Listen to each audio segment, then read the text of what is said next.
என் பேர் சதீஷ்குமார். வேலூர் மாவட்டம் குடியாத்தத்தில் இருக்கேன். எனக்கு தேன் பெட்டி வளர்க்கணும்னு ஆசை இருந்துச்சு. அதனால் தேன் பெட்டி வாங்குறதுக்கு எங்கே வாங்கலாம்னு முடிவு பண்ண சொல்ல எடப்பாடியில் ஏவோ ஃபார்ம்னு ஒரு இருக்கார். யூடியூப்பில் சர்ச் பண்ண சொல்ல எல்லாத்துலேயும் நல்லா பண்ணியிருக்காரு. அதனால் சரி அவர் நம்பர் யூடியூப்பில் எடுத்து செக் பண்ணி பார்த்து ஃபோன் பண்ணி கேட்டேன், இந்த மாதிரி பெட்டி வைக்கணும் அப்படின்னு சொல்ல அவர் வாங்கி வைங்க நல்லாயிருக்கும், நான் எதை வந்தாலும் நான் பார்த்து பண்ணுறேன்னாரு.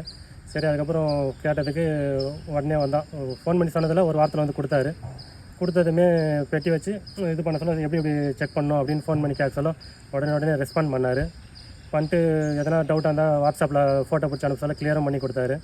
இப்போ பெட்டி பிரிக்கணும் அப்படின்னு சொல்ல சரி வரோம் வந்து இந்த டவுட்டு எதனா எதுன்னு செக் பண்ணி கேட்கறதுக்கு வந்து செக் பண்ணி கொடுத்துட்டு பெட்டியும் பிரித்து கொடுத்துருக்காங்க. வேறு எதனா டவுட்டாக இருந்தாலும் ஃபோன் பண்ணி கேளுங்க அப்படின்னு சொன்னாங்க. எது கேட்டாலும் உடனே கிளியர் பண்ணி கொடுக்குறாங்க. எதனா பெட்டி வேணும் அப்படின்னா நீங்கள் உடனே ஆர்டர் சொல்லலாம். எடப்பாடியில் ஏஓ ஃபார்ம் வச்சுருக்காங்க. யூடியூப் சர்ச் பண்ணிங்கனாலும் ஏஓ ஃபார்ம் போட்டு செக் பண்ணிங்கன்னா